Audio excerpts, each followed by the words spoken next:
안녕하세요. 파산관제인 홍익표였습니다. 은대기 변호사님의 책을 공부하고 있는데 두 번째 시간입니다. 가상자산 사업자의 파산. 논문식으로 있는 이 부분 한번 읽어보겠습니다.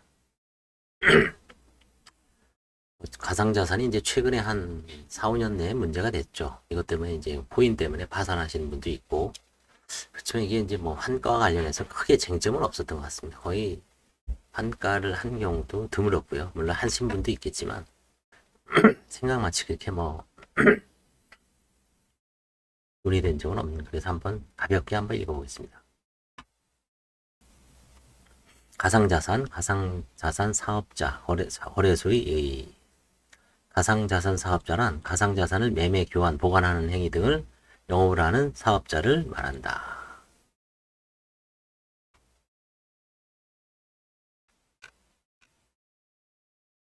이게 특근법이라고 있습니다. 특근법.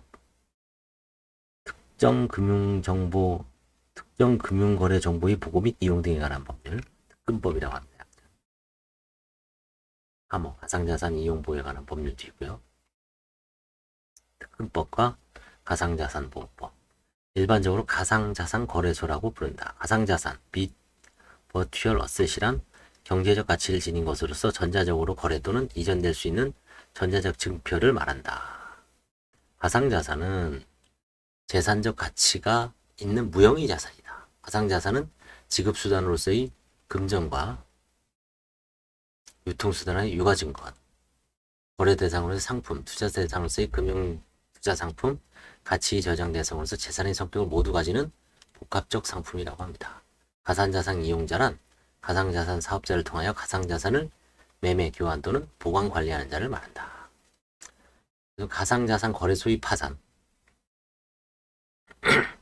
가상자산 거래 위험성이 있죠. 가상자산은 디지털 금이자 네트워크 혁명으로 기대를 모으고 있는 반면 가격 변동성이 크고 내재 가치가 없으며 가상자산 사업자, 가상자산 거래소가 해킹에 취약할 뿐만 아니라 CDBC, 중앙은행 발행 디지털 화폐가 본격적으로 발행되면 가상자산은 소멸될 것이라는 우려도 있다. 2021년 상반기 국내 20개 가상자산 거래소에서 상장 폐지된 가상자산은 200개가 넘는다고 추정되고 있다. 여기에 2021년 9월 24일 가상자산 사업자, 가상자산 거래소의 신고 기한을 앞두고 거래소의 줄폐업이 예상되는 보도가 잇따르고 있다. 이는 곧 가상자산 사업자의 파산이 사건이 법원에 접수될 것이라는 의미다. 이걸로 이제 유명한 스캔들이 최근에 문제가 된 권도영 씨죠. 권도영. 그래서 미국으로 송환되면 뭐 100년형을 넘게 받는다는 얘기가 있고 우리나라에서는 뭐 한 3, 40년 정도 얘기가 나오고 있습니다. 그것도 이제 코인 가상자산과 관련된 스캔들이었죠. 실제로 2019년 서울회생법원에 가상자산 사업자에 대한 파산 신청이 처음으로 접수되었다고 합니다. A 사업자는 가상자산 사업자의 전자지갑을 관리하던 임원이 사업자 전자지갑 개인키를 분실하여 당시 사업자의 전자지갑에 있던 비트코인 520개에 대한 반환이 불가능해지면서 파산 신청을 했다. 지금 비트코인 하나가 7,500만 원이죠. 그러니까 이게 350억입니다. A 사업자는 파산 선고를 받았고 현재 파산 절차가 진행 중이다. 서울회생법원 2019 하합 29. B 사업자는 가상사업자 이용자 중 일부가 직금 계좌를 보이스피싱 범행에 이용한 후 가상자산을 인출해 감으로써 계좌의 거래가 정지되었고 가상자산 잔고의 오류가 지속적으로 발생하여 더 이상 거래소 운영을 할 수 없는 상태가 되어 파산 신청을 하였다. 2019 하합 100335 사건이 있습니다. 두 개가 있네요, 지금.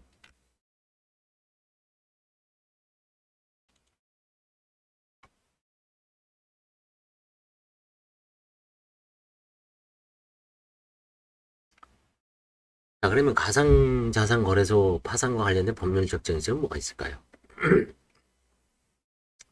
이용자의 가상자산이 가상자산 사업자에게 위탁 보관되어 있었는데 가상자산 사업자가 파산하는 경우 사업자가 보유하고 있는 가상자산이 파산재산에 포함되는지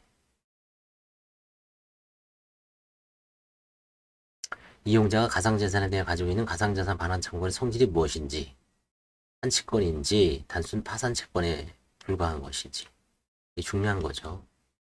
가상자산 사업자가 파산한 경우 사업자가 보유하고 있는 가상자산은 재산적 가치가 있는 재산이므로 파산재단을 구성한다고 합니다. 982조. 분별 관리에 관한 규제나 이용자의 우선 변제에 관한 규정이 없는 현 상황에서는 사업자 고유의 가상자산이든 이용자로부터 이전받은 가상자산이든 모두 파산재단에 포함된다고 할 것이다. 자, 그렇다면 이용자의 가상자산 권리가 환치권이 대상이 되는가? 일본의 경우 이용자가 파산한 가상자산 거래사업주 마운트 콕스의 파산관계를 상대로 그가 맡겼던 가상자산의 인도를 청구한 사건에서 가상자산은 유체물이라고 할 수 없고 배타적 지배 가능성도 없어 민법상 소유권의 객체가 될 수 없다는 이유로 환치권을 부정하였다고 합니다. 우리 경우도 물건이란 유체물 및 기타 전기, 기타 관리할 수 있는 자연력을 의미하죠. 민법에. 가상자산은 유체물도 전기, 기타 관리할 수 있는 자연력에도 해당되지 않아 환치권은 인정되기 어려울 것이다. 결국 이용자는 채권적 청구로서 가상자산 반환 청구권이라는 비금전 채권을 가진 파산 채권자로 취급되는 겁니다. 결국은 속된 말로 나가리 되는 거죠. 내가 맡긴 가상자산 거래소 뭐 비트코인 여기 있죠. 4개가 있죠. 우리나라에. 빗썸, 뭐 코인원, 뭐 업비트 또 하나가 있는데 예.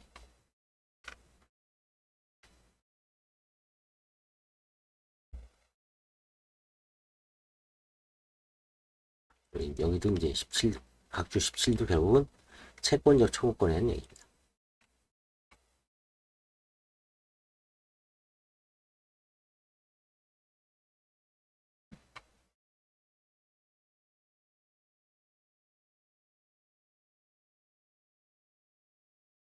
마운트 콕스는 약 4,600원 상당의 비트코인 해킹당하여 대량의 비트코인이 소실되었고, 그래서 결국은 동경지방법원에 따라서 이제 민사 재생을 하고 있다고 합니다.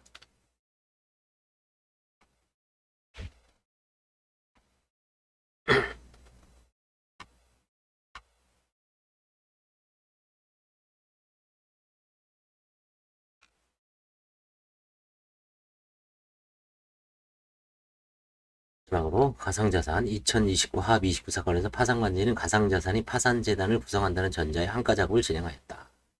이용자의 사업자에 대한 가상반환 청구권은 파산채권임을 전제로 채권조사를 하였다고 합니다. 그리고 채권적 청구권의 얘기죠. 환치권은 인정되지 않는다. 그때 말로 엿된다 이거죠. 가상자산을 맡기는 회사가 망하면은 내가 가진 것도 결국 쪽박 찬다는 얘기입니다. 그래서 가상자산에 대해서 뭐 이제 지금 서울회생법원 2019 법인 파산 2개가 들어왔고 개인에서도 이제 이렇게 조사를 해보면 코인으로 이제 경제적 파탄이 일어났다는 진술은 많이 나옵니다. 개인 파산에서도.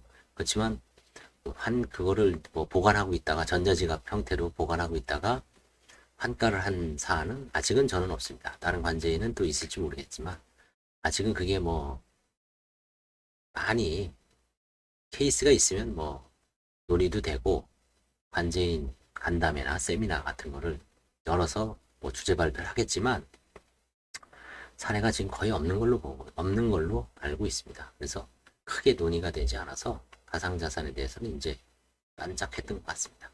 감사합니다.